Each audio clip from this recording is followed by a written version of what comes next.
organisées en bouquets, avec certaines qui ont un contour polycyclique. Donc la récurrence, cet aspect-là, on sait que c'est un herpès récurrent. Donc une récurrence herpétique, c'est un diagnostic assez simple. Donc les récurrences herpétiques, le diagnostic est clinique. Si l'aspect est typique, on ne fait pas d'examen complémentaire. Au niveau du traitement, si les récurrences sont espacées, ça sera l'abstention. Si les récurrences sont fréquentes ou s'il y a un retentissement socio-professionnel important, on peut proposer de la cyclovir à 400 mg x 2, mais avec un traitement qui est suspensif et qui peut durer. Donc il n'y a pas vraiment de consensus par rapport à ça. Par contre, ce qu'il faut savoir, c'est que les traitements locaux pour les herpès récurrents ne sont pas efficaces. Ça ne sert à rien de mettre de la cyclovir crème sur l'herpès. Alors le cas imprime, vous comprendrez pourquoi je l'ai appelé imprime. C'est un patient âgé de 35 ans, greffé rénal depuis 2 ans, sur phénisol, tacrolimus, mycophénolate-rétile, et depuis 15 jours, il a des érosions labiales extensives, avec une notion de poussée vésiculeuse, là aussi labiale, depuis quelques années. Il a été traité par acyclovir Peros 400 mg x 2 pendant 7 jours, sans amélioration. Alors sur le plan clinique, voilà ce qu'on a, des ulcérations labiales. On voit dans certaines zones un aspect un petit peu polycyclique, c'est coûteux par ailleurs, c'est fibrineux par ailleurs. Ça ne ressemble pas trop à un herpès, mais on y pense quand même, vu le contexte. On fait un cytodiagnostic de Zank, et voilà ce qu'on trouve. Donc on trouve entre autres cette cellule épithéliale multinucléée, muriforme, en aspect en mur, avec des noyaux à chromatine délavée au centre, qui sont typiques de l'effet cytopathogène herpétique, et c'est vraiment le cytodiagnostic de Zank dans ce contexte-là est très intéressant. Il n'est pas coûteux, il est rapide. Et donc vraiment, je vous conseille d'habituer vos allopathes à le faire. Donc en pratique, la récurrence herpétique, lorsqu'on a un doute sur le diagnostic, on peut faire un cytodiagnostic de Zank. Ce n'est pas l'examen de première ligne en Europe, mais dans notre contexte, c'est vraiment l'examen de première ligne. Il est très facile à faire. La PCR est l'examen de golden standard, l'examen en immunofluorescence, et puis les cultures virales peuvent être faites pour distinguer la HSV1 et la HSV2. La sérologie est faite dans le cadre clinique. Alors juste, concernant la réactivation herpétique et les greffes, elles sont très fréquentes en post-greffe, avec 50% c'est une séropositivité herpès. Le traitement, il faut savoir que c'est des lésions qui sont souvent résistantes aux doses et aux durées conventionnelles des antiviraux. Donc c'est pour ça que notre patient ne s'est pas amélioré. Il faut donner en fait de l'acyclovir à 5 mg kg toutes les 8 heures en IV pour qu'il y ait une amélioration, et on peut donner aussi un traitement prophylactique. Alors les autres infections virales responsables d'ulcération buccale récidivante, il n'y en a pas beaucoup. Il n'y en a pas beaucoup, il n'y en a pratiquement pas. On peut citer le zona, même s'il n'est généralement pas récidivant, mais de toute façon, il ressemble assez à l'herpès avec les érosions polycycliques. La seule différence, c'est qu'il va toucher un dermatome et on aura donc des lésions cutanées associées. Donc, les ulcérations buccales récidivantes, première étiologie, c'est l'étiologie infectieuse, essentiellement l'herpès. Deuxième cas, patiente âgée de 13 ans, avec une notion d'herpès récurrent labial aussi, avec depuis 3 jours, des érosions labiales, des érosions de la langue, des lésions cutanées ici, une lésion cutanée qui est très typique là, une atteinte des yeux,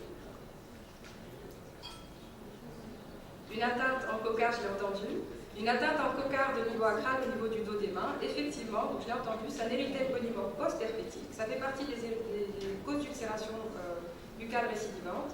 Donc l'érythème polymorphe, il est surtout post-infectieux, essentiellement l'herpès.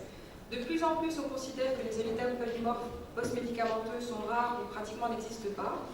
La forme récidivante est le plus souvent d'origine herpétique. La forme post-clamidiée est généralement pas récidivante. Alors les ulcérations buccales apparaissent généralement 7 à 14 jours après un herpès récurrent. Le diagnostic est facile quand on a des atteintes cutanées, quand on a des atteintes muqueuses seulement c'est un petit peu plus compliqué, surtout que là le cytodiagnostic de Zank est négatif. C'est une hypersensibilité, c'est pas une vraie infection à herpès. Et en fait, il faut rechercher à l'interrogatoire la notion d'herpès labial dans les antécédents. Donc l'aspect en cocarde est typique, c'est généralement au niveau acral, et cet aspect en cible, en cocarde, qui est vraiment typique de la pathologie.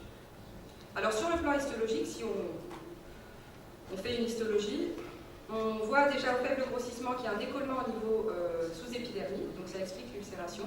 Et quand on s'approche, à ce niveau-là notamment, on trouve des nécroses kératinocytaires, c'est des petites boules roses, des nécroses kératinocytaires qui deviennent confluentes ici jusqu'à donner un décollement sous-épidermique avec l'œdème qui est d'un côté et l'épiderme qui est de l'autre. Donc vous voyez, des nécroses surtout au niveau basal. Alors l'érythème polymorphe, le traitement de la poussée, il n'y a pas vraiment de traitement d'efficacité affirmé. On peut donner une brève corticothérapie générale, la cyclovir n'est pas justifiée. Le traitement préventif des poussées, par contre, on peut donner de la cyclovir, surtout si les poussées sont rapprochées ou invalidantes. Alors attention, ne pas confondre syndrome de Lyell et Stevens-Johnson avec l'érythème polymorphe. Dans la littérature, il y a quelques années, il y a une dizaine d'années, disons, il y avait beaucoup de confusion par rapport à ça. Là, ça a été bien dissocié. L'érythème polymorphe, c'est post-herpétique plutôt, en tout cas post-infectieux. Et le syndrome de Stevens-Johnson et syndrome de Lyell, c'est plutôt post-médicamenteux. Dans le syndrome de Stevens-Johnson et syndrome de Lyell, on aura une altération générale avec de la fièvre, une atteinte muqueuse, pas de cocarde typique, on va avoir un aspect de cocarde atypique, localisation plutôt au niveau du tronc, et de larges décollements lambreux dans le Lyell. Donc ça, c'est un aspect de nécrolyse épidermique toxique ou syndrome de Lyell avec un aspect en linge mouillé ici. Et puis sur le plan histologique, si on fait une biopsie, vous voyez qu'il y a une nécrose de tout l'épiderme. Donc syndrome de Lyell, qui s'appelle aussi une nécrolyse épidermique toxique, prend son nom à partir de ça. Vous voyez que tout l'épiderme est rose, tout l'épiderme est nécrosé. Donc, ulcération buccale récidivante, première étiologie, l'étiologie infectieuse, et un petit peu en aparté de cette étiologie, on mettra l'érythème polymorphe post-herpétique. On continue. Le cas 3, patiente âgée de 74 ans, hypertendue sous adalate, qui présente des ulcérations buccales, une ulcération buccale et une cavité érosive depuis une semaine, donc ça a cet aspect-là. L'ulcération buccale est là, on a une cavité érosive au niveau de la lèvre inférieure. Et puis, au niveau d'une jambe, d'un pied plutôt, on trouve cet aspect-là. Donc, une lésion arrondie bien limitée, un tout petit peu plus sombre au centre. On a évoqué, on a posé le diagnostic. Mais bon, donc il y a une guérison en 10 jours, spontanée. 2 mois plus tard, elle a fait plusieurs poussées spontanément résolutives. Elle nous l'a rapporté avec une extension des lésions et une réactivation des lésions muqueuses et cutanées, plus une extension, une apparition d'autres lésions. Au niveau cutané notamment, donc il y a la réactivation de la lésion au niveau de la jambe, et puis l'apparition de nouvelles lésions au niveau des mains. Et ces lésions ont un aspect un petit peu gris. À part l'érythème, on a un aspect un petit peu gris, donc elles sont aussi pigmentées. Donc c'est l'érythème pigmenté fixe. L'érythème pigmenté fixe, c'est la seule dermatose de cause exclusivement médicamenteuse. C'est comme ça.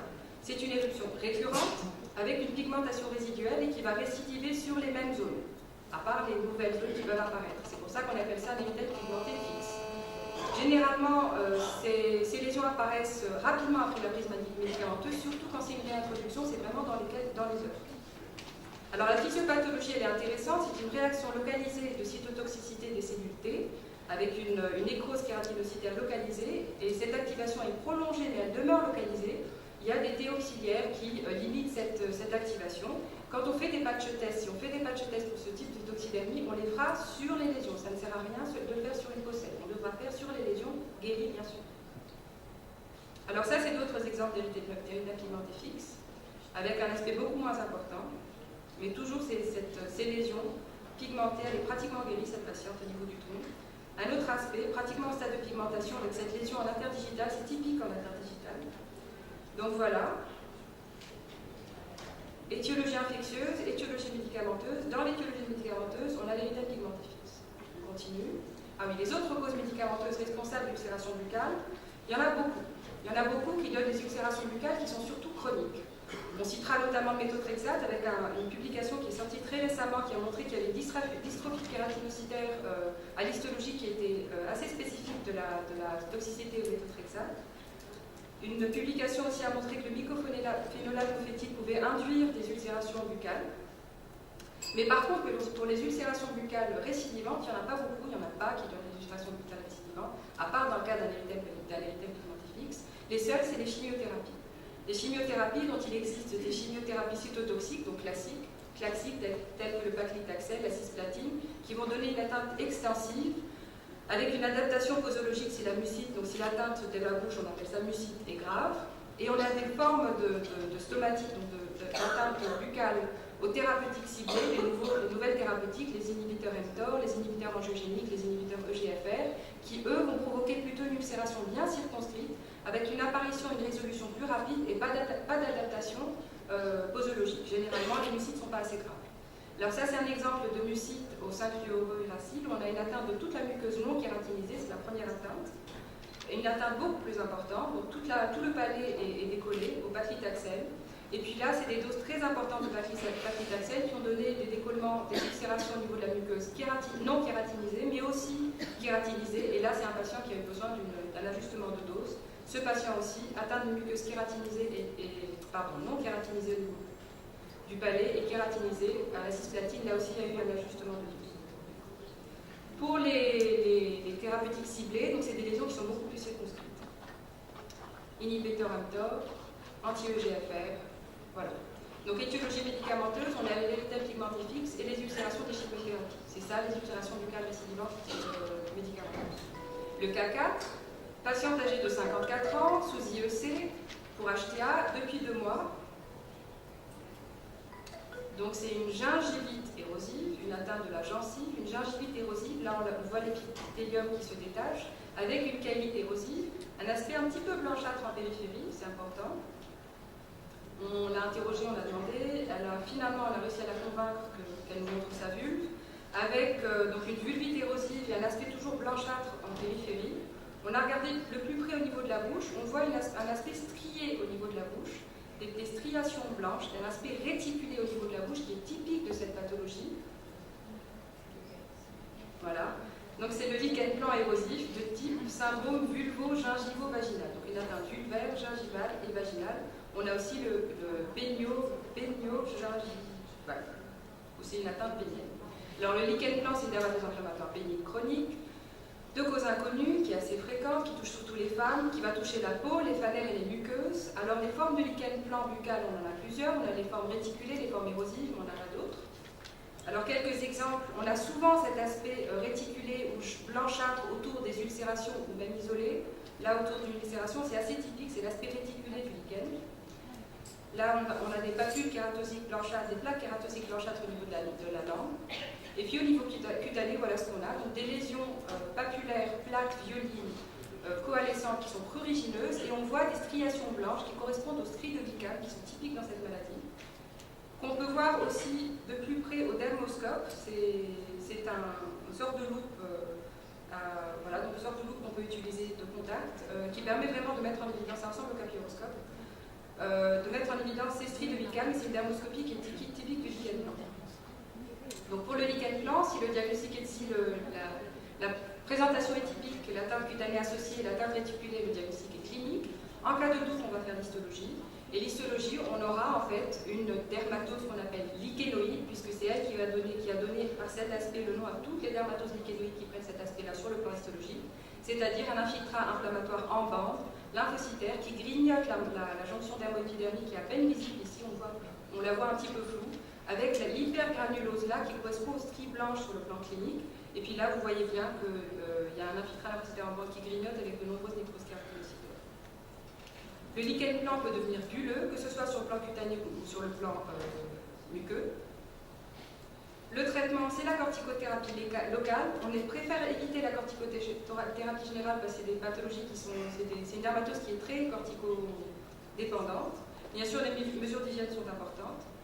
L'évolution, c'est l'évolution par poussée avec récidive.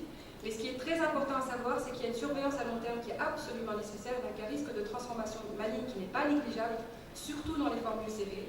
Donc il faut faire une biopsie devant toute lésion persistante ou cliniquement suspecte.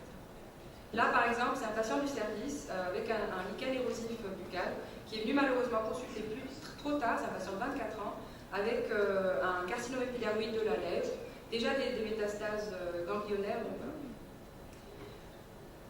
Donc on est passé aux étiologies auto-immunes avec le lichen plan buccal.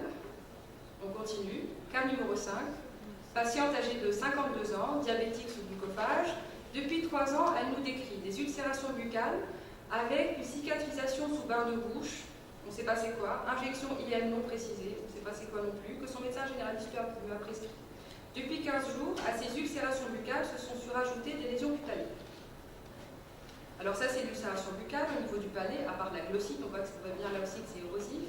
Donc une ulcération, une érosion plutôt qui est bien limitée, avec une collerette épithéliale autour. Sur le plan cutané, elle a des lésions bulleuses, donc elle a des lésions bulleuses sur peau saine, avec des lésions qui sont rompues ici, des lésions végétantes au niveau des plis. Je l'ai entendu aussi. Donc c'est un pemphigus vulgaire ou un pemphigus profond. On a fait bien sûr une IFD, c'est sur ça que le diagnostic s'oppose, qui a montré un dépôt d'IgG de C3 en interkératinocytaire, avec cet aspect-là, donc un aspect en maille de filet. L'ELISA a montré des anticorps anti-desmogléine 3 et l'histologie peut elle-même poser le diagnostic, même si généralement on entend l'IFD. Donc l'histologie va montrer une bulle intra-épidermique par acantholyse. L'acantholyse, c'est le détachement de ces cellules. De plus près, on va voir qu'il y a des cellules qui se détachent, qui perdent leur cohésion avec leurs voisines et qui, au lieu d'être polyédriques, elles deviennent rondes et deviennent plus éosinophiles. Donc on les voit très très bien flotter dans cette bulle intra-épidermique. Donc la clinique, c'est une dermatose bulleuse auto-immune qui touche l'adulte d'âge moyen avec une atteinte buccale inaugurale. Donc c'est important de penser au pemphigus et de faire une biopsie ou une IFD à ce stade-là. Quand on a des lésions bulleuses, elles sont flasques sur peau saine, le site de Nikolsky est positif, et puis le prurit est minime ou absent, contrairement à la pemphigoïde bulleuse qui, elle, n'a pas d'atteinte muqueuse. Alors le diagnostic se fait obligatoirement sur l'IFD, plus ou moins l'histologie. On fait l'ELISA pour les antidesmogléine 3, et puis l'IFD aussi peut être intéressant. Le traitement, c'est la corticothérapie générale, 1 mg kg au long cours. Parfois ça ne suffit pas. On est obligé parfois d'augmenter 1,5 et parfois même d'associer un immunosuppresseur, avec ensuite une régression très très très lente. Alors ça c'est d'autres exemples, des érosions buccales chez cette patiente et des lésions au niveau des lèvres et des lésions beaucoup plus extensives chez cette patiente qui sont complètement affaissées, mais toujours sur peau saine. Tout ce qui est érodé est atteint, tout ce qui n'est pas atteint ne comporte aucune lésion, pas de papule ni rien du tout. Ça c'est une autre patiente qui présente un pemphigus avec des lésions qui sont plus aftoïdes, arrondies, donc il faut y penser. On peut avoir une atteinte gingivale isolée. On peut avoir une atteinte beaucoup plus extensive comme cette patiente qui n'a pourtant pas l'âge d'un pemphigus, vous pensez vraiment que c'est une pemphigus. Une atteinte gingivale de la lèvre, c'est assez typique du pemphigus. Donc on continue, étiologie infectieuse, étiologie médicamenteuse, étiologie auto-immune buccale et bien sûr le pemphigus vulgaire qu'on vient de voir. Le cas numéro 6, je crois que c'est mon dernier cas. Donc c'est une patiente âgée de 37 ans, sans antécédents et qui décrit des ulcérations buccales depuis 3 mois, concomitantes à des lésions du visage. À chaque fois qu'il y a une aggravation des lésions du visage, il y a une apparition des ulcérations buccales et il y a une aggravation du tableau depuis 1 mois. Donc au niveau buccal, voilà ce qu'on a. Des érosions irrégulières avec un aspect purpurique au niveau des zones non érodées. Au niveau cutané, une caïlite érosive, des lésions érosives au niveau des pommettes, au niveau du décolleté avec des bulles, des érosions sur des placards papuleux. On s'est tous trompés. On a fait une biopsie en pensant pas lupus. Et effectivement, il y a des nécroses kératinocytaires avec des décollements qui sont riches en neutrophils. C'est typique le lupus bulleux qu'il soit neutrophilique. C'est vraiment typique. Donc on voit bien un infiltrat neutrophilique avec des nécroses kératinocytaires et c'est elles qui ont provoqué ce décollement qu'on voit déjà faire le grossissement. Ce n'est pas l'acantholyse. Donc c'est effectivement un lupus bulleux. L'IFD était positive, les anticorps antinucléaires étaient positifs. Elle avait une thrombopénie, lymphopénie, pas d'autres atteintes systémiques. Donc un lupus avec des bateaux bulleux. Alors pour les ulcérations buccales dans le lupus, elles ont été rapportées dans le lupus systémique et dans le lupus chronique avec des aspects qui varient. Ça peut être des zones érythémateuses bien limitées, atrophiques, ulcérées, entourées par des stries blanchâtres qui ressemblent beaucoup aux lésions de lichen. Ça peut être des ulcérations irrégulières avec des zones purpuriques comme ce qu'on a vu maintenant, c'est assez typique ça en fait. Ça peut être un érythème non spécifique du purpura et bien sûr les lésions de caïlite qui sont auto-induites. Donc, ulcération buccale récidivante, l'étiologie infectieuse, notamment surtout l'herpès avec en annexe l'érythème polymorphe post-herpétique, les étiologies médicamenteuses avec notamment l'érythème pigmenté fixe et les ulcérations de chimiothérapie, les étiologies auto-immunes avec le lichen blanc buccal, le pemphigus vulgaire et le lupus érythémateux.